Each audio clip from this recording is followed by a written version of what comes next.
My name's Micah. I'm the director here. I'm really excited to show you what we're working on. We are in the busiest part of our year, so there's quite a few patients that we're going to show you and just kind of talk through what we're doing out here, kind of what we are dealing with this type of year, because our biggest time of year is our spring and summer. So this is when we are really just chugging along, accepting the majority of our patients right now. So we'll kind of talk about just the center, the history, what we've done over the last year, and then go through, I'll show you what we're doing with the center, show you some patients, and then we'll have time to answer questions at the end. So if you have a question, feel free to just leave it in the chat, and we will have time at the end to be able to talk about those questions. So some really cool things. We opened our center less than a year ago on July 23rd, 2025. Last year we accepted, I want to say 293 patients at the Wildlife Center. Since January 1st of just this year, we've accepted 395 patients for care. So that is incredible. It's a lot of animals that we've gotten in just this first half of the year. It's awesome. We've had 76 different species come in. So everything from hummingbirds to, our raptors, so our great horned owls, our red tails. We've had several sea and shorebirds in care, some black-crowned night herons, lots of mammals starting to come through, lots of squirrels. We've had opossums, a lot of rodents, so rats and mice as well. So a good mix of everything. And that's why we're here. We're so excited to be that resource for these animals. So in less than a year, we've treated probably almost 1,000 animals between the shelter that we were triaging through and then the Wildlife Center since we've opened up till now. Last year alone, I want to say, accepted about 5,000 calls for help on our wildlife helpline. This year alone, we have accepted over 4,200 calls for help, which is incredible. Many of those animals actually don't need to come into care. A lot of these are calls where people go, hey, there's a coyote in my backyard, what do I do? And we can take that time to educate them on how to, make sure that you're keeping a safe distance from these animals, but also keeping them and keeping our ecosystem safe. So just that education is so important to prevent healthy animals from being brought in here, and also help people learn how to coexist with these animals, right? Whether it's a coyote or a rock pigeon in your backyard or whatever, they have every right to be here just like we do. And it's important that we learn how to work with these animals and live alongside them instead of removing them when we see them as a nuisance. In my opinion, none of these animals are nuisances, and they all have a really important role to play. And again, that's why we're here. So we can be that safe space for those injured and sick animals that really need to be here for medications, x-rays, surgeries, stuff like that. We're happy to provide that care so we can get those animals that otherwise, without medical intervention, probably wouldn't make it. Take those animals, give them the care they need, keep them in care for 3-4 months, and then get them back out for release. So it's really, really exciting. Again, I'm excited to show you kind of what we've done. We'll go over a little bit later some of the cool cases that we've dealt with. I'm sure you've seen some videos like our Prescott Hawk release that happened about a month and a half, 2 months ago now. One of many really incredible cases that we've been able to work on so far. So really excited to share what we are doing and just kind of, again, talk about what wildlife rehab is, what we do out here. If you are new to wildlife rehab or new to the Desert Wildlife Center, we are a nonprofit that runs strictly on donations. So none of this is paid for by city or state taxes. A lot of people think it is. It just is not, unfortunately. And as we're going to go through, we're going to learn that the majority of the reasons that these animals are here are because of a human-caused issue.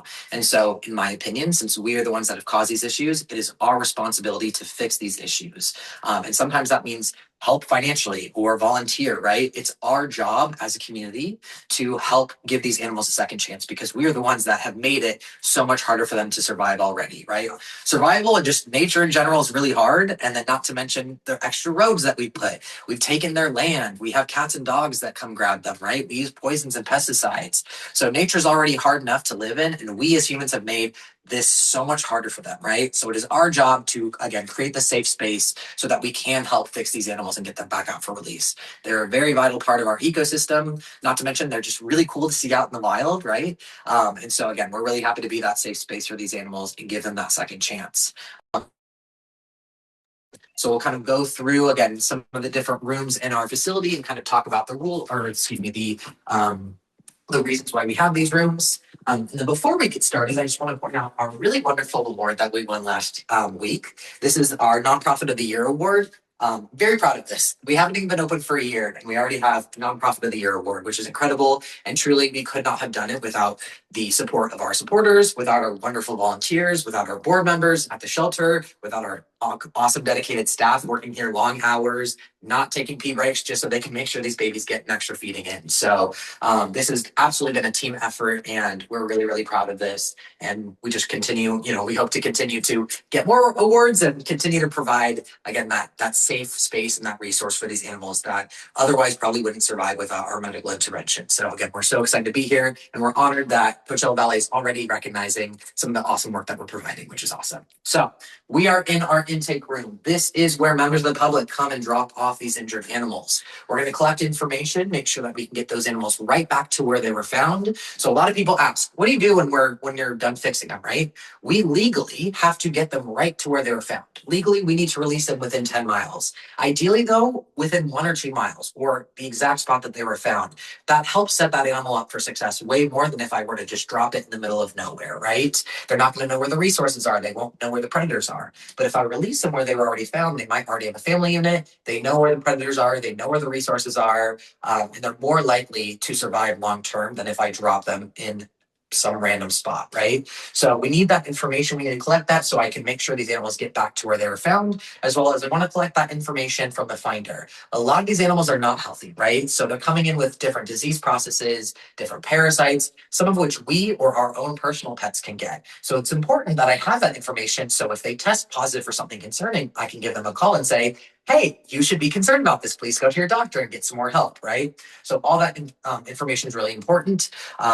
This time of year, we get a lot of birds that fall out of nests. And if the bird is overall healthy, then every attempt should be made to get that bird back into that nest to be raised by those wild parents, right? Of course, we are here to help the ones that can't be returned back to those nests. But for the most part, mom and dad are always going to do a better job raising wild babies to be wild adults than I can, right? I have 76 different species. All of those have different species requirements, different diets, different caging requirements. So it's always better to make sure that these guys can get back out there. So again, that information is vital to collect so that I can call them and go, hey, did you see a nest nearby? Are there parents nearby? If the answer is yes, then we're going to make an attempt to try and re-nest that baby so that those parents can raise that baby.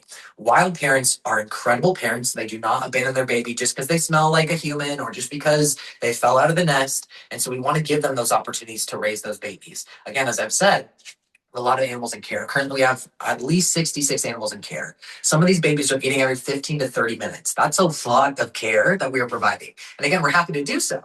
But mom and dad would be happy to provide that care as well. So we want to, as much as possible, educate those people and go, if there's if there's a nest nearby and there's parents, the best option is to get that baby right back out where they were found. So all that information is really important for me to collect so I can make sure we are setting this animal up for success and know exactly where to release them once they're ready to go. Before we get back into the rest of the center, I want to point out Paul. He is our first ambassador. He is the cutest thing you've ever seen. Paul came to us a couple months ago. He was born in captivity, and he is a desert tortoise. Desert tortoises are one of our native tortoise species, and they live here in the desert. They are perfectly made to live in the desert. So we do see a lot of people who want to kidnap these animals from the wild because they think they're a pet and they don't think that they will survive. Paul is perfectly adapted to live in this desert environment, right? He's wonderful. Unfortunately, because he was born in captivity, he cannot be released because desert tortoises are endangered species. And in captivity, sometimes animals can get different disease processes. If I were to release him, he might actually expose that endangered population to different diseases and parasites. So because of that, we don't want to risk that native population that we already have. So he is going to be used for education. He is probably about 6 to 7 months old. These guys can live for about 80 years, and they take about 7 to 8 years to reach sexual maturity. So we are not sure if Paul is a male or female, and that is perfectly fine. We love Paul regardless of who they are. And we're really excited to use Paul and some other ambassadors in the future to be able to help teach kids, teach members of the public about these guys. And again, for example, with these guys, we get a lot of people calling saying like, we have to bring this pet in, right? First of all, we're a wildlife center, so we don't deal with pets. If it's a domestic species, it's going to go to the shelter. But if it's a wild species and it looks healthy, the best option is to leave it in the wild where it belongs. We get a lot of people who have the best intentions and they want to help these animals. And most of the time, our animals don't actually need our help as humans. So that helpline, for example, is a great way for us to educate members of the public and go, Let me know what you're seeing. How can we talk through this? And a lot of the times, most of these animals actually don't need to be brought into us. If it's a healthy baby that looks symmetrical, there's no issues, the best option is to leave that baby in the wild. Mom and dad are likely very close by, hunting and foraging for food, and they're going to be really sad if they come back and their baby's gone, right? They're going to think that baby got eaten. They're not going to realize that that baby was taken somewhere else, right? So we want to make sure those babies and really any healthy wild animal stays out there so we have the space, the time, the caging, the resources to care for those babies that maybe were cat caught or slammed into a window or have a broken wing, right? Those are the animals that we really want to be focusing our care and accepting so we can give those babies a second chance. So intake center, once we have collected that information, I've gotten a species ID, I've said, yes, this is a wild animal and not a domestic one, then we can take it back into the back. And again, our permits are specifically only for wild animals. So I cannot accept even, a domestic dove species. That needs to go to the shelter so that we can find that animal's owner. That animal cannot be brought here. We do not have the resources and are not equipped to handle those animals. We really need to focus on those wild animals. So once we've got that animal, we are going to bring them back here. We're going to get them in one of our secure containers. All of these are blacked out so we can reduce visual stimulation. We're going to talk about stress a lot today. These animals usually are very sick or injured. Not to mention they're now very stressed because they just got captured by a human. Whether we like to think so or not, we are predators to these animals, right? They think that we're a big, scary predator. I don't feel like that. I feel like I'm their friend, but they don't see me like that, right?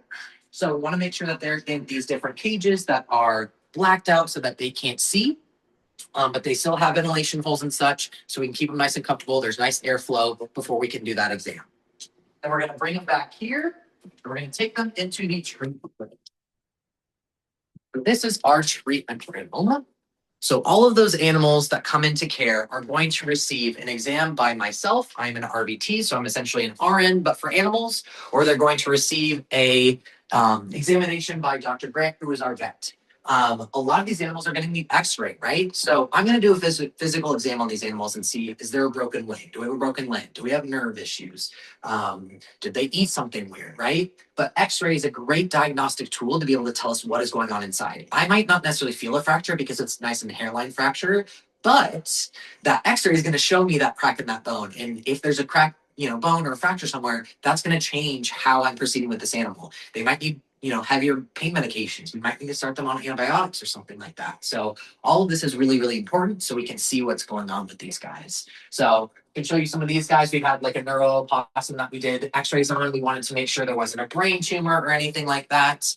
No brain tumor. Everything's looking good. We've got some gas in that in that intestine. So he was very gassy that day. But we did notice that those lungs look a little bit darker than we would like them to be. So with this diagnostic tool, we were able to go, hey, something's wrong with those lungs. We need to start this kid on antibiotics. So currently this opossum's on antibiotics and pain medications. And we're hoping that with that, we can get on top of those neurologic signs, since the neurologic signs are not caused by any sort of head trauma or any sort of brain brain tumor based on what we're seeing on the x-ray, which is awesome. So we can do x-ray in here. We can also provide ultrasounds to these guys too, so I can make sure, hey, x-ray is great, but soft tissue is not going to show up on x-ray. So that's where that ultrasound comes in. So let's say I want to look at that, that bladder and make sure everything's good. We don't have bladder stones. Well, that ultrasound is a really, really vital tool so that we can do that. The really nice thing about the animals that come here is if they need it, we're going to do it. So when I used to work in clinics, if the owner didn't want to do, spend $300 on x-rays, we just didn't do x-rays. And we're trying to find answers without having those diagnostic tools. The nice thing about me and being here is if those patients need x-rays, they get x-rays. There's no question. I don't have to convince an owner to spend $300. We just go, great, let's do x-rays. And then we have that information. So it's really, really important. Over here, we've got our surgical suite. So this is where we do surgeries. So we've had several patients that we've had to do surgeries already on. So we've had crop rupture. So we get a lot of pigeons and doves that get grabbed by animals and are able to fly away. But in the process of getting grabbed by that cat, they have a crop rupture. The crop is part of their digestive system. It's that first part of their digestive system. Essentially, a lot of our songbirds have a sac in their throat, and that food goes in there and starts to break down before it goes into their GI system. So that crop is really important to hold food to make sure that it's getting processed and broken down before they can fully swallow it and eat it. And so when they have these crop ruptures, essentially that seed just falls out of their neck. And without medical intervention, that likely will abscess, it will get infected, and they will usually starve to death over a week or two, which is very unfortunate. But when we can do that here, we can suture that up, fix it, flush it out, and get those guys out for release. So currently, actually, they have a mourning dove that was cat caught that had surgery 2 weeks ago and is out in our outside aviaries, and hopefully will get released next week, which is really exciting. And again, without that medical intervention, without Dr. Grant and me here to help do those surgeries, that bird likely is not going to make it. We've got heating pads over here. Most of our animals, when they're coming in, are in shock. So they're going to have a hard time regulating that temperature. Not to mention, a lot of them are babies right now. So we also have our brooders over here, which are incubators. We want to make sure that we get these guys up to that nice warm temperature before we do anything else. It's really common to see a baby animal and immediately want to feed it. That is not what we do first. First, we want to make sure that it's nice and warm. Then we are going to focus on hydration. And then we can start talking about pain medications and food and stuff like that. But we want to make sure these guys are at a nice body temperature first and well hydrated before we start throwing everything else at them, right?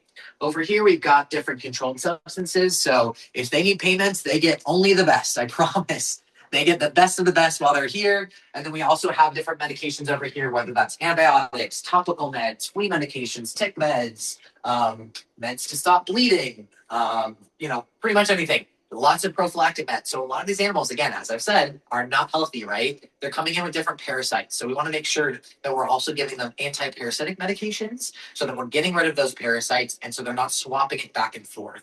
For the most part, we want to make sure that we're adding the same species at the same age so that they can learn from each other. Again, I'm not as good of a mom or dad as wild parents. I can't teach that dove how to fly. I can't teach that raccoon how to climb a tree. All I can do in rehab is give them the space, the time, and hopefully some friends of similar species. And hopefully one of them picks it up and then the others go, that looks fun, I'm going to try that, right? So they're already, even in a rehab center, even as experts, they're still at a disadvantage being here than being raised by their wild parents. So wild parents are always the best option. Number 2 is going to be a rehab. Got different supplies over here. So different needles, different syringes, different bandage stuff. We're going to see a guy in a little bit that had some foot bandages on.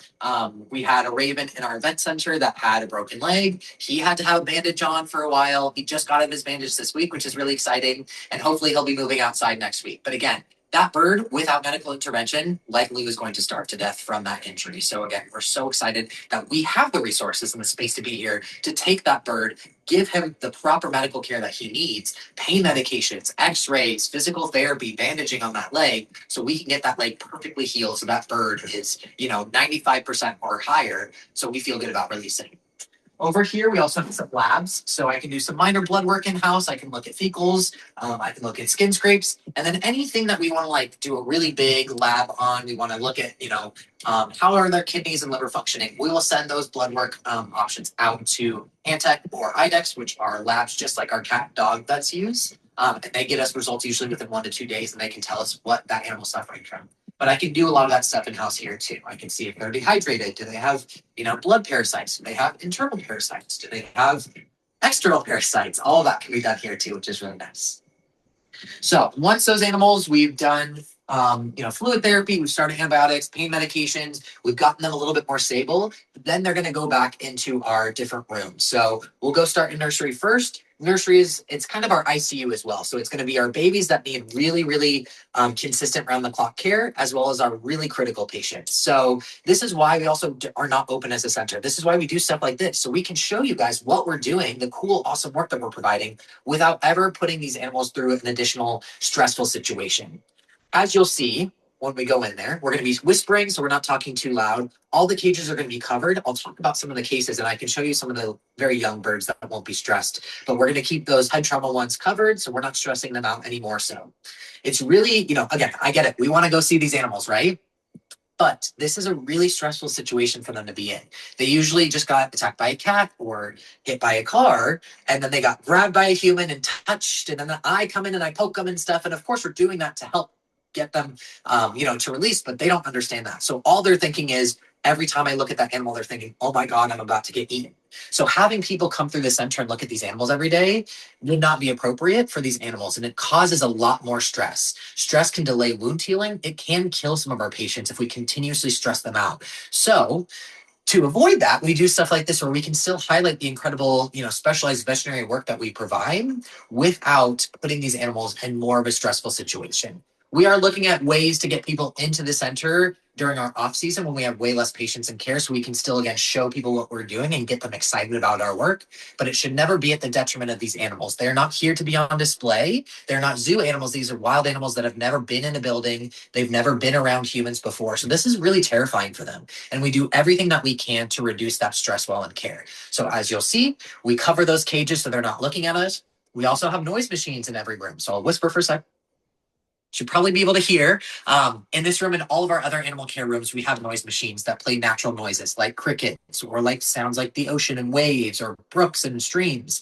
And that is to also drown out some of our noise so they can focus on that instead of focusing on the big scary human that's laughing and talking and whatnot.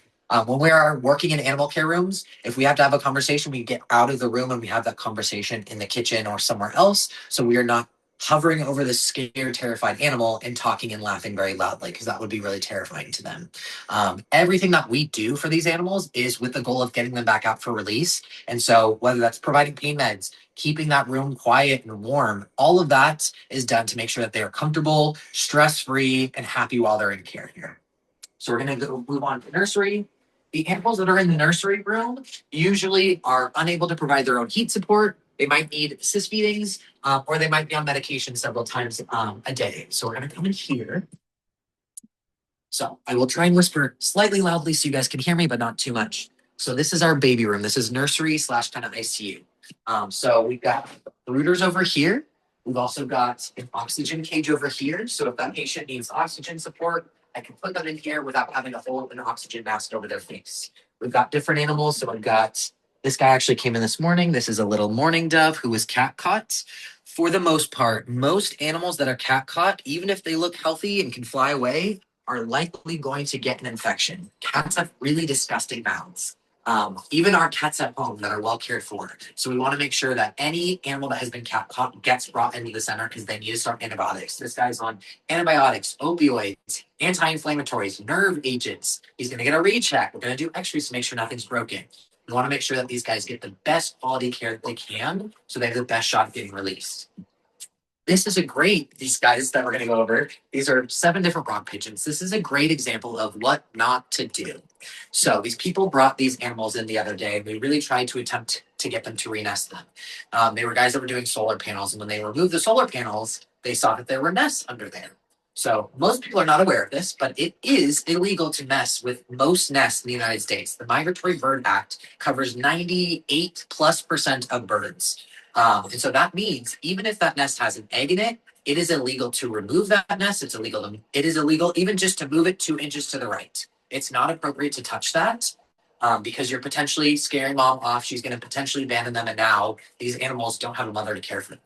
The best option is to leave these animals for a couple weeks. It usually takes a bird 3, max 4 weeks to hatch from an egg and get all the way to being able to fledge and start flying on their own. So these birds are eating at least 4 to 5 times a day. So every couple hours, I have to come in and feed 7 babies. They've created a lot more work for us unnecessarily. And ultimately, again, there are now moms and dads that are looking for these babies and don't know where they went. So we have 7 different rock pigeons in care of varying sizes. All of these guys need care. And again, their heart was in the right place. And I appreciate that they at least brought them to the wildlife center, right? But the best option would have been to call us first and we would have explained, hey, it's not legal or appropriate to move these nests. If you just wait a couple more weeks, mom and dad will raise them. And then you can come in, replace the solar panels, put blocks down at that point to prevent them from nesting there in the future, and you're good to go. The issue is we need to be working on prevention and not, oh, we don't want this animal here, we're going to move them. It's actually not legal to relocate animals in the state of California. We know that that's not a good option because most of those animals don't survive when you relocate them. They don't know where the predators are, they don't know where the resources are, and they usually don't do well. Studies show that 90% of the animals are not there after 2 months. So that's not a good enough option for us. The best option is to intervene, let these animals do what they're going to do. And in a couple of weeks, they will fledge, mom and dad will leave, and then you can do your work. So same comes with tree trimming. We always recommend not trimming trees in spring and summer. because that's when animals are nesting. So do it during fall and winter to prevent these animals from coming in if you don't want them there. But if there's a nest and there's even just an egg that hasn't even hatched, it's not legal to start moving that nest. You need to leave it alone and let that animal fledge and do its thing. And then once they've left the nest, then you can cut down stuff and move and do whatever you've got to do. But ultimately, these guys were here first. These animals lived in Coachella Valley before we ever did as humans, right? And they have every right to be here. So if they're not causing an actual threat to a human, there's really no need that we need to be getting involved and removing them from where they are, living. They have every right to be here, and we want to keep them here. Back here, we've got some other patients. So we've got some house finches that are about to go into our transition room. They're starting to self-feed pretty well, which is awesome. We've got another rock pigeon who's self-feeding pretty well. She'll probably go into the transition room within the next couple of days as well. We've got a cat-caught house finch that's finished antibiotics today. So tomorrow he's going to go outside for a couple of days to adjust to temperatures, and then we're going to release him. He's been in care for about 2 weeks. So with these types of animals, we don't want to just give him meds and then immediately release them. He needs time now in a flight cage because over the last 2 weeks, he's lost some of that flight muscle. I want to make sure that he has time to start rebuilding that flight muscle, adjusting to the temperatures again. So if it's been a nice, 76 in here, it's a lot warmer outside. And that way he's going to have a better shot at long-term survival than if I were to just release him without any sort of temperature adjustment or time in a flight cage. And then we have another rock pigeon here. He came in today, really, really unstable, very, very skinny. Not sure exactly what's going on yet. So we did some fluid therapy to help with that hydration. He's got pain meds on board. And then in a couple days, once I feel more confident that he is stable, then we will do full body x-rays and go from there and see what's going on. But at this point, I don't feel comfortable putting him under anesthesia. He might not do well. So we also want to give these guys a shot. Sometimes our animals are so sensitive and they're so debilitated that I might do an exam. I might cut up that exam over 2 or 3 days. And I do a 30-second exam on the head, and then I leave them alone for a couple hours. Again, stress can absolutely kill our patients. So we need to meet them where they're at. This bird was telling me very quickly, I'm stressed and I'm not doing well. So all I did was fluids. I gave him pain meds, I gave him some food, and then I left him alone. And we won't deal with him until tomorrow. And then I can do a little bit more. But if he starts showing me, hey, I'm stressing out, I'm going to give him some time. So we'll probably do x-rays in another 2 or 3 days once he's a little bit more stable. And then you kind of figure out what's going on and go from there. You can hear one of our rock pigeons. She's very squeaky. She will be leaving very soon to go out into the transition cage. She's about ready to start flying. So ready to come out here. We'll show you over here. Here's our wonderful staff and volunteers. They're lovely, but not do what we do without them. Truly, if you ever see them, thank them. They're wonderful. They're the reason I am still sane and able to run this place. This is our kitchen and our laundry. So I know it's not the sexiest part of the hospital, but trust me, this is one of the most important parts of the hospital. This is where all of our food prep happens. So we've got different food in there, meat products, different salads, fruits. We rotate a lot of different things too. So, for example, the ravens that we have currently, they love a lot of fruits and veggies, but I don't want to always give them the same thing. I would get bored eating the same thing every day, right? So currently we've got some nice fresh vegetables. And let me tell you, these animals eat way better than I ever do. I'm usually like go through the drive-through and just get the easiest food. But when they're here, these guys eat quality stuff. They're getting really good produce because I truly believe that good food is good medicine. And that's really going to help get these guys fattened up much quicker, build up muscle quicker, which means they get out quicker, which means I have more space to take more animals that need my care. So we do a lot of our food prep here. We've got hard-boiled eggs, again, different meat products. Pretty much anything that they might need to eat, they have it. We've got different fish. So occasionally we do get sea and shorebirds out here, which I was very surprised by because we are 200 miles from the sea.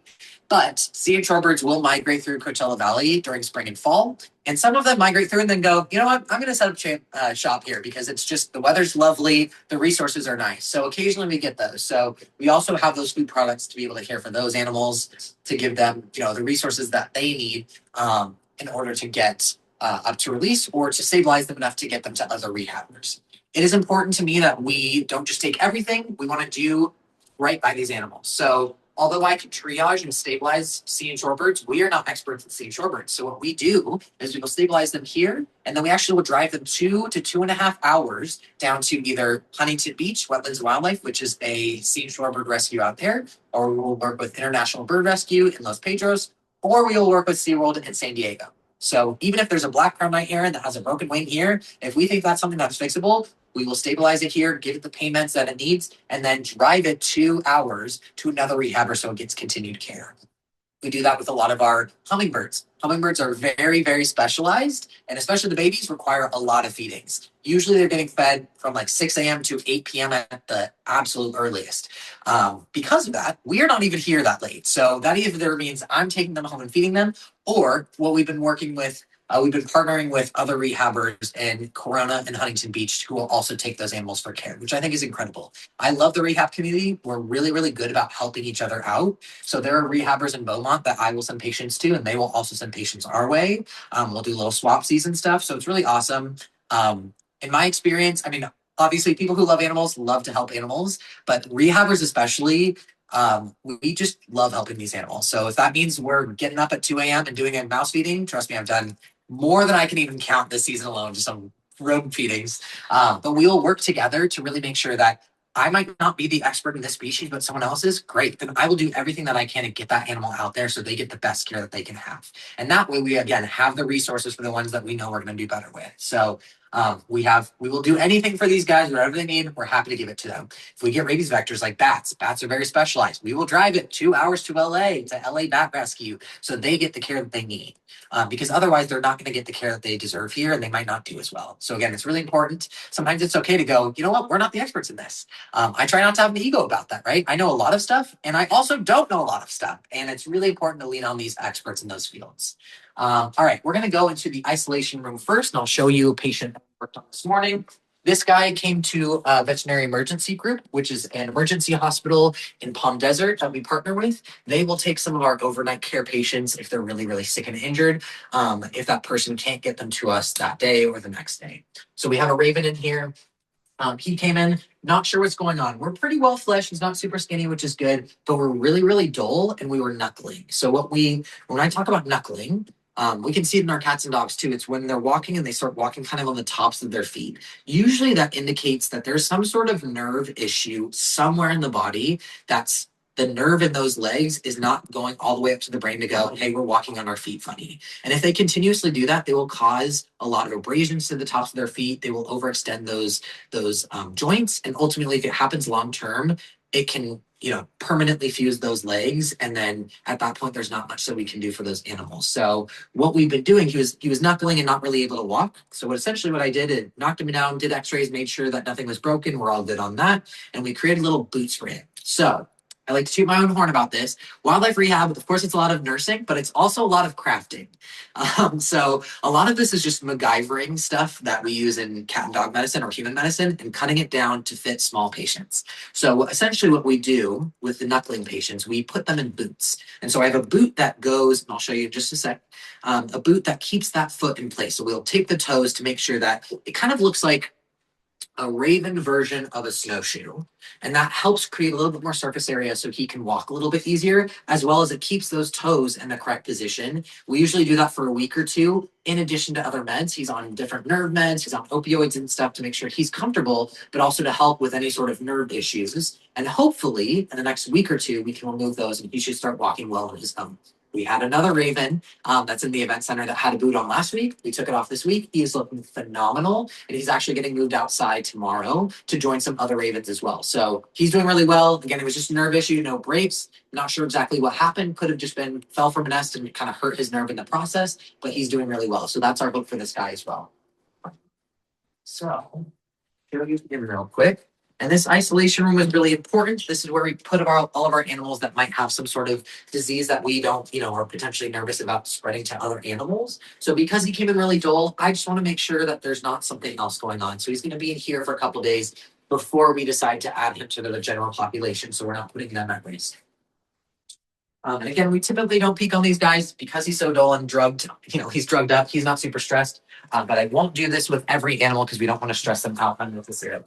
But as you can see, we've got one of two of these very fashionable boots that we have created. So again, this is kind of like a snowshoe. It's created out of a specific splinting material that is soft, but has a very thin piece of metal inside to help keep the shape. So this helps this guy walk a little bit more. Again, I'm not sure what the prognosis will look like on this guy. We're going to give him a chance and see what we can do, but we're hopeful about that. And then as you can see, he has this lovely buffet of mice, hard-boiled eggs, different salad, fruits, veggies, and some worms as well, and then some kibble to help fatten him up too. So we rotate different foods. We make sure that this guy gets food, and then he also gets tongue fed 3 to 4 times a day just to make sure he's getting enough calories in because he's a fledgling. He's still learning how to self-feed. So we have food in there if he wants to self-feed, and then we will come in as well, make sure that we're feeding them. If we go in and feed these guys, especially with our babies, so our baby ravens or our baby owls and stuff, if we're going into feeding them, I actually will wear a type of mask or like a camo ghillie suit to make sure that they're not associating humans with good stuff. That sounds right. Like it sounds fun that you would want this raven to connect with you and go, I love humans. That's so exciting, right? The reality is that when we do that, they start to become dependent on humans and they're less likely to be successful in the wild because they're going to be looking to humans for handouts. So anything that's good, when I'm bringing enrichment, when I'm bringing food, and I'm doing tongue feeds, I will actually wear either a raven mask or an owl mask or a goose mask, depending on what species I'm working with. And then if I'm doing scary stuff like the medicine, then I actually want them to see me so that they go, I hate humans. When I get released, I never want to be next to a human again, right? That's actually better for them long term, so they're not coming up to humans and asking for handouts. We don't want these animals being reliant on humans. When they are habituated, when they are used to humans, they're actually usually a lot more dangerous than the animals that have that natural fear. So to do that, to prevent them from habituating and imprinting on us, we wear different masks and suits for the animals that need it so that they are not associating us humans with good stuff. I want them to be scared of me so that they fly away and they never try and approach another human again. Again, personally, would I love to cuddle the ravens? Of course. Would I love them to love me? Absolutely. But ultimately, that is not good for them. And our goal is to get these animals up for release. All right, we're going to go into the transition room next. So the transition room is where these babies are transitioning from kind of babyhood to adulthood. They might not be quite ready to go outside, but we want to give them a little bit more space. This is also really important for our birds or any animal really that maybe had a big orthopedic procedure. So if I just go fix this, I fix this broken wing, it has pins in it, it's in a small soft cage for about 2 weeks. We start to destabilize and take those pins out. Maybe I want that bird to start stretching those wings, but I'm not quite ready for them to be flapping super hard. This is the room they're going to go in. These cages are big enough that they can kind of move around, stretch, hop around, but they're not able to really take flight. So we're not putting too much stress on that wing too soon. And it has a little bit more oversight. When they're outside, I'm only checking on them once a day usually because they're healthy, they're fast tracking to release, we want to be hands off. So in here though, I'm going to come in a couple times a day. So if it's something a little bit more, serious that needs a little bit more oversight, this is a great spot that has a little bit more space. Still hands off, but close enough that I can, look at them whenever I need to. This room is also really exciting because these cages are specially built into the center. So they were custom built into the space, and 4 of these cages have movable walls, so we can actually fold them and expand these cages into bigger cages if we need to. So I know during spring and summer, we're going to have a giant influx of patients, but I don't necessarily know what types. Every year it's like, oh, okay, this year we have a bunch more ducks than we usually get. Or next year we get a bunch of raccoons or something like that, right? So it's really important to have cages that can be flexible to our needs because we don't necessarily know what we're going to get. I just know we're going to get a lot of stuff during spring and summer. So in here, we've got some California ground squirrels that were dealing with some aspiration pneumonia. They're doing really well. They had to be, one of them I had to take home and feed every 2 hours for several weeks because she was so little. She's big now. She's feisty. She tries to bite you every time you go in there, which is awesome. We love to see that.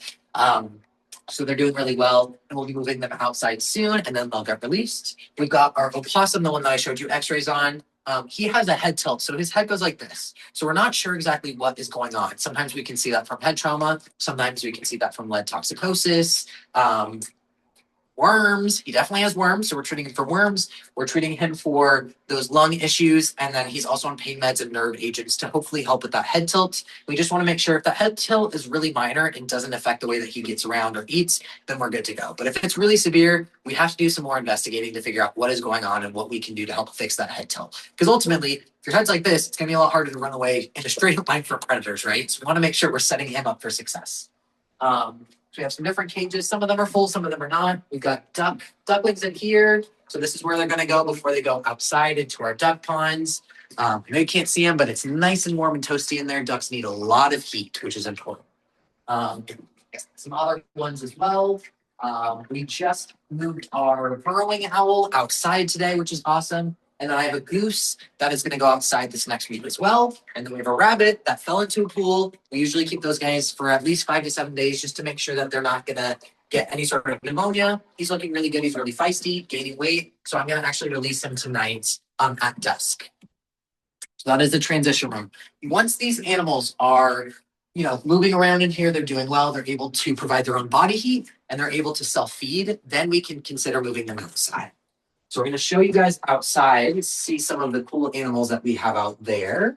And then we've got these different boards too. I'm not sure if this is up to date, but we've got a bunch of different animals. So I've got ravens out there that are fledglings. I've got ravens with a keel wound. I have a raven that had a coracoid fracture that was healed that just needs time in a cage to be able to build up that flight muscle. I've got the turkey vulture that had a fractured wing. He is hopefully getting placed in a zoo in Northern California in the next couple of weeks, which is exciting. He can't be released because that fracture was too severe and his wing healed like this. But he's going to be a great ambassador to teach people about turkey vultures and why they're important to our ecosystem. They're essentially the janitors of the ecosystem. We love turkey vultures. If we didn't have turkey vultures, we'd have dead carcasses all over the place. So yes to turkey vultures, we love them. We've got mallards out there, some mourning doves. Our crop rupture mourning dove is out there. So she just needs to be out there for a couple more days. She's flying. She's really, very stressy and wants nothing to do with us, which is good. So she just needs a couple more days outside before we can release her. And then we have a lot of owls. I have 7 owls outside currently. Most of these guys came to us as teeny tiny little hatchlings. So a lot of these guys fall out of nests. We do attempt to renest them if possible, but unfortunately with our great horns, they love to nest in the tallest palm trees ever. And I cannot possibly climb my way up there and get that baby back in there. And because they're palm trees, there's not really an option for shade lower down. We can occasionally walk people through creating an artificial nest nearby. Usually parents actually will continue to feed those babies, but we do need some shade in that area. And so unfortunately, the palm trees don't really have that option. So for those, we were not able to renest them, but we did make an attempt. I was looking out there, trying to see what we could do. Unfortunately, we weren't able to with these guys, but we've been able to get them, really, really fat and happy. They are eating me out of house and home. These guys eat hundreds of mice a day. It's insane. We released 2 of our great horned owl fledglings already last week. I will send you those videos to you. And then we've got 7 more already, and I've got another 3 or 4 in the event center. We also have barn owls, ravens, you name it, we probably have it. So we'll show you guys some of these, and then we'll go from there. And I apologize. I have very sensitive eyes, so I have to put sunglasses on. So this is kind of our outdoor enclosures. As you can see, all of them are going to be covered. Again, talking about stress, we want to reduce that stress as much as possible. So we want to reduce the visual stimulation. So we have different bamboo covers. It's a little bit more natural to help kind of reduce that visual stimulation so they're not seeing us as much, which is awesome. Over here, we've got a duck pond. Over there, we've got a smaller little aviary that currently has a cat-caught house finch. And then a house sparrow that came in as a very, very little nestling, and she's fledging, she's self-feeding. We just need time in a little cage to adjust the temperatures, build those flight muscles, and then these guys will get released later this week, which is really exciting. Over here, we've got all of our ravens. So I've got 4 raven juveniles currently that are fledglings. They're able to self-feed, they're flying, they're nasty. Every time I go in there, they poop on me. It's insane. I'm actually very surprised by how accurate they are at pooping. And then we've got our adult ravens in the cage next door. Again, coracoid fracture. And then we had a suspect West Nile guy that had a really severe keel wound. He was very emaciated. And essentially what happens when they get so skinny, that keel bone on their chest will kind of pop through their skin. So we've been dealing with that keel wound he's been in care for at least 3 months. But again, we're happy to do that if that's what it's going to take to get that animal for release. So we have to do wound management on him and whatnot. But as you can hear, at least, these guys are flying back and forth. Again, they're eating me out of house and home. These guys eat anything and everything that we give to them, which is very exciting. They're great at flying. And I'm hoping to release these guys in the next week or 2, which is awesome too. Our crop rupture mourning dove is in here. And again, I'm hoping to release her in the next couple days. And then we've got 3 of our mallards out here. I know you can't see much, just take my word for it. 3 of our mallards out here. These guys came to us as teeny tiny little hatchlings, probably a day or two old, this big, just little teeny tiny nuggets. And they're ducks now. It's crazy. Just a couple weeks to go from this, just useless little chick to very grumpy ducks. I did try to put our goose in there to see if they would be friends. And the ducks, even though the goose is, quadruple the size, the duck said, no, thank you. And immediately started chasing him. So they have been separated by poor goose. I just want to find him friends. But they're doing really well, and they'll probably get released in the next week or two as well. We just want to give them time to adjust to temperatures. They've got a big pool. I'm not sure if you can see maybe through here. They've got a big pool in there. If you want to try to, I'm not sure if you can actually see, but they've got a big pool in there so they can learn how to swim. It's so cute. When they're little, we give them little, pools to be able to fly in, or excuse me, to swim in. It's so cute when they finally get to be put in one of these, because it's so deep. They love to just dive and, swim around. It's the cutest thing you've ever seen. So they're doing really, really well. They're very feisty. They, again, want nothing to do with us, which is awesome. And hopefully they will get released soon. And then over here are our flight cages. So before we get too close, I'll just make a caveat. Again, as we're talking about stress, these guys do get stressed in care. We do everything we can to reduce that stress, but I can't fully reduce it, right? This is just a weird setting. These animals aren't used to being inside of a cage or inside of a building. So we're going to go look at these owls. If I feel like they're getting too stressed, then we'll walk away. But I do want to show you them because, again, most of these owls came to us as teeny tiny little hatchlings that were like maybe 200 grams. Now they're all over kilograms. They're over 1,000 grams. Again, they're eating me out of house and home. I cannot stress how much money we're spending on mice every day. But they're doing really well. They're flying really well. They're feisty. They, again, want nothing to do with me, which is awesome. So I'll show you guys these. And at this point, just a little bit more time in queue before we feel comfortable with letting them go out for release. But they're eating really well. They're flying really well. Come on in. I'm just going to open. We won't go into the cage, but I'll open the door just so you can see a little bit more. But there are 7 different owls in here. These are all great horn owls. So you can see 1, 2, 3, 4, 5, 6, 7 in those owl boxes. You can hear them kind of squeaking. All of them get banded. So people ask a lot of the times, do we name any of these? We actually don't name any of our patients if we're planning to release them. It makes it a little bit easier to make those medical calls if we need to. And we really have to be clinical about it, right? Of course, I want to connect with them. Of course, I want to name them. But for their best chance at release, it's better to not name them. So they get a wormed number. Wormed is our just like online software that we use. And then they are banded. So I know, based on the color band, red band on the right leg is going to go to Desert Hot Springs because that's where he's from. These guys do grow up together. And this is so that they can learn from one another. As long as one starts flying, all the rest go, that looks fun. I'm going to try that. And then that's kind of how they learn. Again, it's never going to be as good as mom and dad, but at least this is better than them being here alone. Now, something to consider, though, is yes, they are going to grow up together. They will most likely get released separately. If they're from the same area, same nest, then I'll release them around the same area as well. But it's really easy for us to want to put our human emotions on these things, right? So we go, that's so sad. We want to give them a friend. But great horned owls and a lot of our raptors are not very social animals. They are only social during mating season and while they're raising young. And then once young are gone, they go, okay, bye, I'll see you next year, right? So most of these animals actually do not live in groups together. So it's actually better to release them, alone or release them with maybe one other baby, because that will set them up for success. If I release all 7 of these in one area, we've created 7 new mouths to feed, and there's not going to be enough resources to go around. So again, all these are banded so we can make sure that they get back to the community that they were originally from. I know it's very sad to think that they're going to get separated. I promise they will be okay. But it's very good for them to have each other right now so they can learn from one another. Not sure if you can hear them squeaking. You'll see them doing that like head tilt thing too. That's them trying to look scary. And I want to see stuff like that. So when we're considering animals for release, they have to obviously be medically sound. They have to be, pretty healthy, no disease processes, no, giant broken wings that are not fixed yet. They have to be able to hunt for food. They have to be able to reproduce. But they also have to be fearful of humans. We can't release animals that are habituated and used to humans because, like I said, they're a lot more dangerous. So I want to see stuff like that. I want to see them kind of being scary and mean and hissing at me. That's good. because that just means they're not going to want to come up to humans and ask for a handout later. So that's really good, and they're more likely to be successful in the wild than if they were habituated. We, as animal lovers ourselves, we're not going to hurt them, but if they were to approach a human that is not an animal lover, that can be very dangerous for that human and for that animal. So again, although yes, would I love to snuggle these babies? Absolutely. The best option for them for long-term success and survival is to make sure that they don't like humans so that they never ever try to approach humans again. They will be safer that way.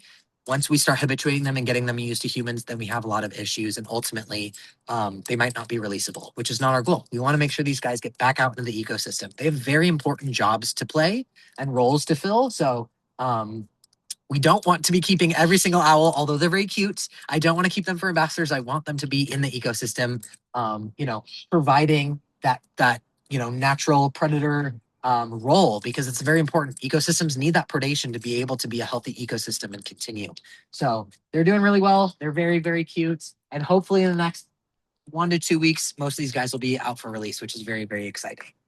We've had them all in care for at least a month. Again, most of them came as teeny tiny little babies. And in a month's time, they've come from this teeny tiny little dirty cotton ball to that, right? That looks like an owl. When they come in, most people are like, I have no idea even what this bird is because they look so crazy. So to get from that and then a month later to look like that, it's crazy. And this is why, again, I go back to, if there are animals in your yard that you don't want, leave them alone. They'll be gone in a couple weeks, and then they have a good chance. They know what they're doing. They're going to be way more set up for long-term survival than if we kidnap them, bring them to me. And then ultimately, if I'm full of healthy babies, I don't have the resources to care for the babies that have a broken wing or that were cat caught, right? So, yeah, we're very, very proud of these guys. It's bittersweet to, eventually do their release. But it's very exciting too, because we want to make sure that these guys get back out in the wild where they belong. And we're very excited to be able to be the ones to take those teeny tiny helpless babies, care for them, give them everything that they need, and then get them back out to release and see them take flight. It's just incredible. It's an indescribable feeling. So that is mostly it in terms of animals that we have in care. Again, we have over 60, I want to say at least 66 animals in care, over 395 patients that we've accepted so far just this year alone, 76 different species, 4,200 helpline calls already just this year alone. So really incredible things. Whether we are taking an animal or even just talking to someone on the helpline, all of that is vital education and a great way for us to connect with the community, teach these community members how to be better stewards of the ecosystem, keep healthy babies out where they belong in the wild, and really just make Coachella Valley a better place for everyone to live, whether you're scaly, feathered, skin covered.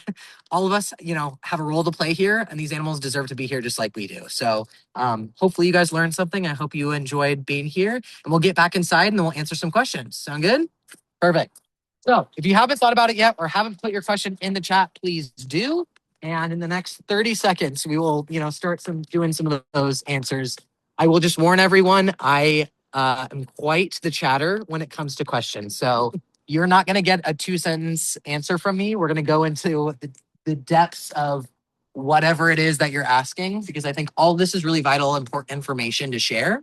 And again, all of this really is going to help you learn how to be better stewards of the ecosystem. It helps prevent people from kidnapping animals unnecessarily and bringing them in. And hopefully you can learn something, and then you can share it with the next person, and they can share it with the next person. And we can really, make sure that we are helping educate these members of the public. All right. Do we put tracking devices on released animals? That is a great question. Unfortunately, for the most part, no. And that's not for lack of interest. I would love to. There's not a lot of post-release studies. And I wish there was, because that would really tell us a lot. For example, we're going to go to treatment, actually. I think it's a little quieter. For example, our great horned owls, these guys, right?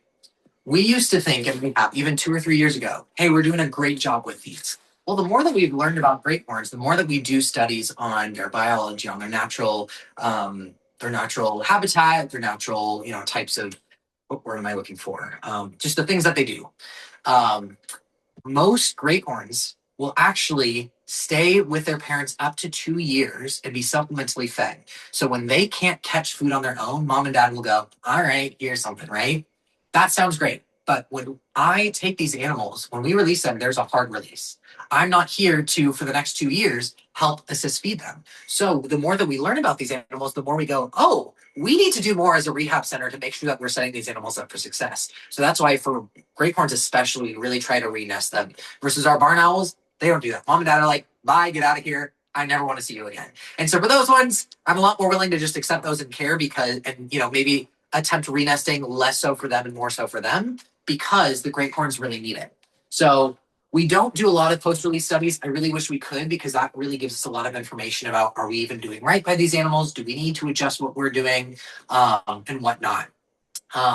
Sometimes we can band animals, but banding has to be done by biologists. They have to have a banding permit, so I don't get to just decide it. When they're in care, we band them just so we can tell who's who, but we take those off before release. But sometimes we can work with biologists to federally band them so we can see. The issues with that, though, is banding on raptors only works if someone like a birder is looking, reads the band, and then puts it online. Most of our animals are too small to have any sort of like radio tracking collar or device because they're really heavy. And most of our animals are like this big. So that wouldn't work, unfortunately. Some of our animals we can microchip. But again, that only is going to tell us if they come into care again. That won't tell us. Microchips are just if you scan them. It's not like a GPS tracking device. So there's not a lot. Our center doesn't do it here because we don't do the big predators, but at my last center at Project Wildlife in San Diego, we would work with the state. So any bear, any mountain lion, bobcat, coyote, stuff like that, those usually got radio tracking collars so we could get more information. And that was really valuable information.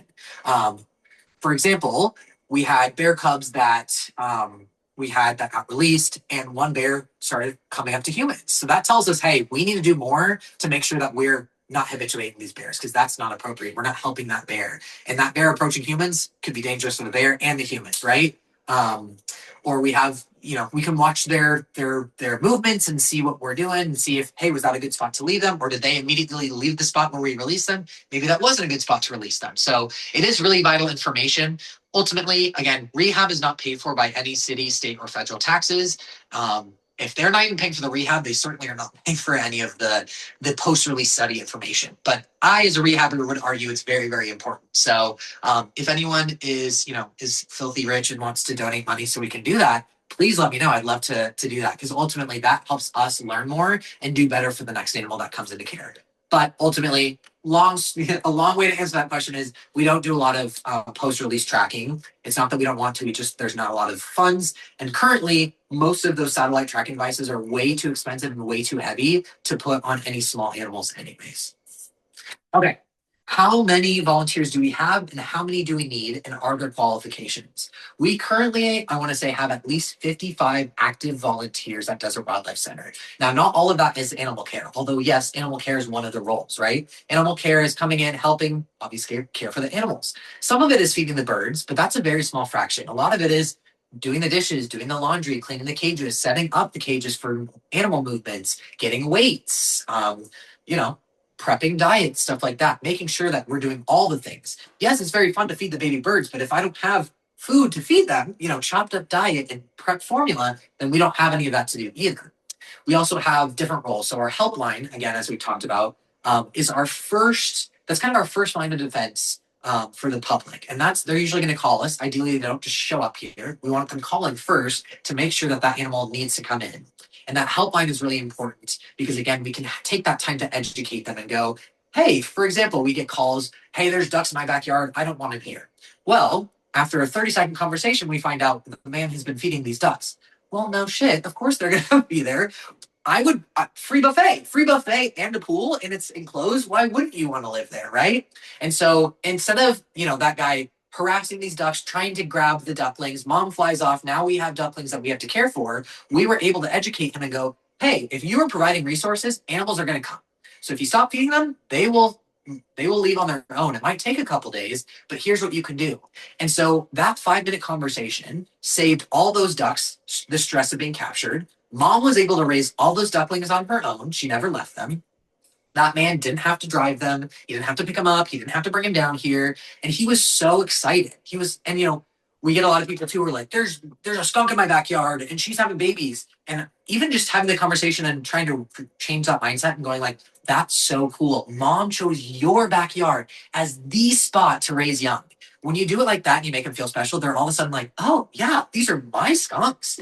And now we have prevented those animals from unnecessarily being kidnapped. Again, they have every right to be there. We can't Animals don't understand boundaries and state lines and property boundaries. And so as long as they're not posing a threat and they're healthy, there's no reason we need to get involved. So the helpline is really important. Helpline is always looking for more volunteers because we get so many calls, and it's a great way to talk to people, to educate them. Again, hey, I found a bird on the ground, I have to bring it in. Hey, can you just take 5 minutes to look for a nest? And they do, and then they go, oh, there's a nest right here. Great. Look at the bird, tell me what you're seeing. Looks healthy, looks good, great. Put that bird back in that nest. We do not want it here because we are full of sick, injured babies. And then that animal, again, gets to be raised by those parents.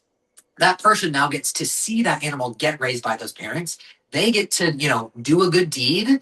And a lot of them, again, they want to do a good deed by kidnapping this animal and bringing it in. That's not the good deed that you think it is. And for the most part, we want to keep these animals in the wild where they belong. So that helpline is really important.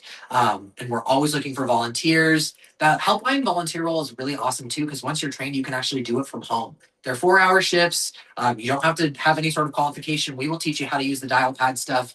And then you can just chat with people, talk to them, get them inspired and excited about wildlife. And that helps prevent animals from being brought in unnecessarily. Some other roles, we've got our events and education. So we do stuff like going out to schools and teaching kids about wildlife. We do night markets. We do farmers markets. I do animal camp where I go to the shelter and talk to the kids about stuff. So we want to make sure that we're hitting every single age group, every single background, every single financial situation, every single group of people, so that we can make sure that the more that they're educated, the better stewards they will be to this ecosystem and to our wild neighbors.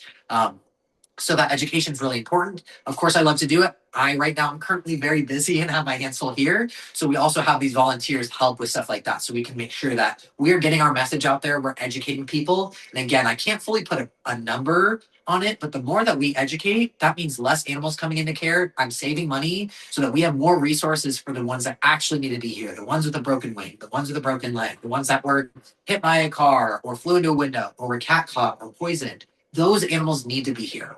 But that healthy bird that looks fine, that's bouncing around the ground, does not need to be brought into here. We want to give mom and dad the chance to raise those young. Some other stuff, we've got transportation. So again, we talked about sometimes we receive animals that are more specialized, and we know there are other rehabbers that are going to do a better job. We need to get these animals out there. So sometimes it's in very small transport. It's just transporting from the shelter in Palm Springs down to Indio. And other times it's transporting an animal from Indio all the way to Huntington Beach. So the transport volunteers are very, very vital so we can make sure these animals get to those centers in a timely manner and get the care that they need. Sorry, but get the care that they need. Luckily, I know gas is insane. Miles are insane. We do have a work vehicle that you can get signed up to use. You can also get reimbursed for your miles too. So I totally get it. I don't really want to put miles on my car. You can use the work vehicles for those long distance ones. We can reimburse you for mileage and gas as well too. And we're really, again, we're mostly volunteer ran. I have one full-time staff member, myself. I have a seasonal that's just here for the summer, and Dr. Grant, our vet, is here for 1 day a week for 4 hours. The rest is all volunteer run and led, right? So we really rely on our volunteers, and having consistent, reliable volunteers helps expand what we can do as a center. If I have no volunteers, it really shrinks our capacity. So if I have no transport volunteers, I don't have anyone to be able to drive those patients down there. So transport's really important too. Okay, so what? Animal care, transport, helpline, events. That's mostly our main ones that I can think of, unless anyone else can think of those. Qualifications, there's not necessarily qualifications. We will teach you how to do those things. Obviously, if you're coming in animal care and it's your first day, you're not going to be holding a great horned owl, and that's okay. We can definitely get there, but we will teach you and educate you how to do that. And there are some people who come in and they go, I just want to help clean and feed and whatever. I'm not really looking to handle animals. That's perfectly fine too. If you want to stay at level 1, great. If you want to learn how to handle animals, that's fine too. We'll teach you how to do that. We got to, learn the foundation stuff, understand the other things first, and then we can teach you, how to handle some of these animals and help with some of that care. In terms of qualifications, the only thing I would say is animal care is very physically demanding. So wait, there's one more question on that one. Animal care is very physically demanding. So just make sure there's a lot of it. I can barely do it with my bad back. There's a lot of bending, scrubbing, and stuff like that. So if that doesn't sound great, that's perfectly fine. Intake or helpline might be a better option, or events and stuff might be a better option for you. What if you can't release an animal? From 5-year-old Hunter. So thank you, Hunter, for tuning in. I'm so glad we're getting these young people excited about wildlife. So there are a couple options. Ultimately, again, our goal is always to release these animals. That's our top goal first, and want them back into the ecosystem to fill that role. Sometimes, though, they can't, right? They might have an injury that is too severe that's going to prevent them from being successful in the wild. So we'll talk about our turkey vulture. He came to us last year. He's been in care for at least 10 months at this point. He came into us last year as a fledgling. I'm not sure how he broke it, but he broke his wing in 2 places. By the time we actually went and did the rescue and got him, that bone not only was broken, but had already started to heal and fuse in an inappropriate way. Essentially, when they're young too, those blood feathers, these new feathers coming in are really heavy. And so with a break like that and those blood feathers, he was dragging that wing for several days or weeks before we were even notified about this case. And so because of that, that bone healed like this. So his right wing's perfectly fine, but that left wing can't fully extend, and he can't fly for more than 5 or 6 feet. So turkey vultures, when we look at that natural history, one of their main things is soaring. They soar for hundreds of miles, right? That bird will never, ever be able to soar, unfortunately. But he's able to self-feed. He's young. He was young when he came into care. So he's not terrified of humans the way that a turkey vulture who's been wild for 10 years is, right?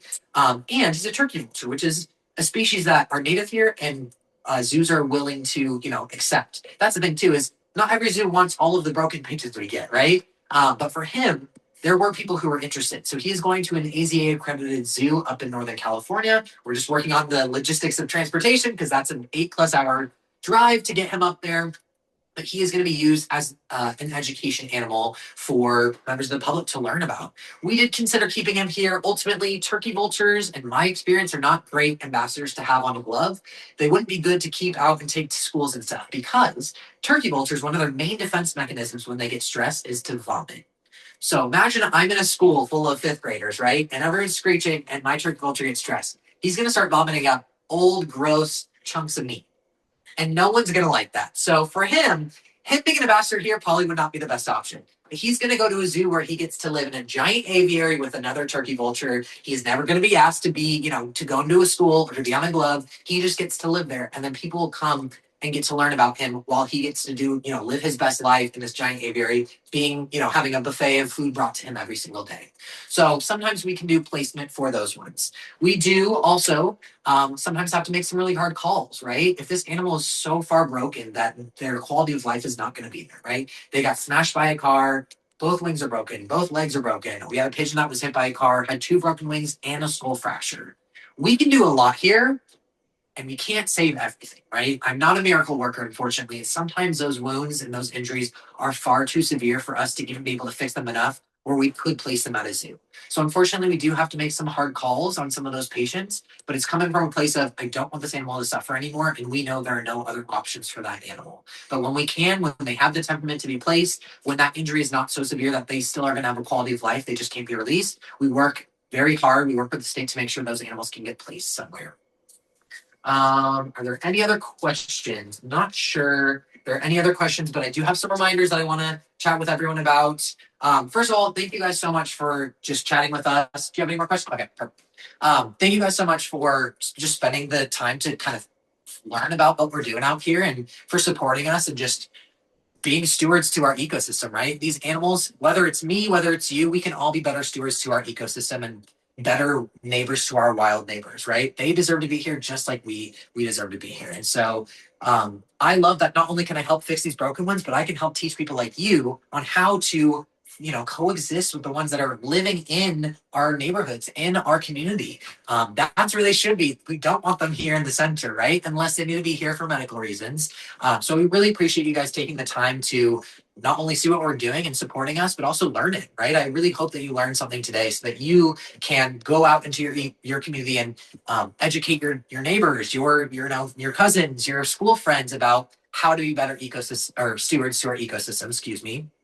And if you would want to support us, we're always looking for more donations. We're always looking for more volunteers. We do have an Amazon wish list too that you can go on to purchase items that I've selected. So there's little things on there like bird enrichment boxes, small mirrors for our birds, all the way up to big bird perches, to food storage containers, sets of knives so we can prep the food, right? So if you go on our website, desertwildlifecenter.org, we have our Amazon wish list on there. You can support us financially on there. Again, all of this is private donations. We do apply for grants, but that's only a small fraction of what we need to keep this place running every single day, right? And without that support from our community, we wouldn't be able to give these guys a second chance. So it's because of people like you that we are able to take that Prescott Hawk with a broken wrist, keep her in care for 3 months, do recheck rads, physical therapy, pain medications, keep her in a sling, vet rechecks, and get her out to release.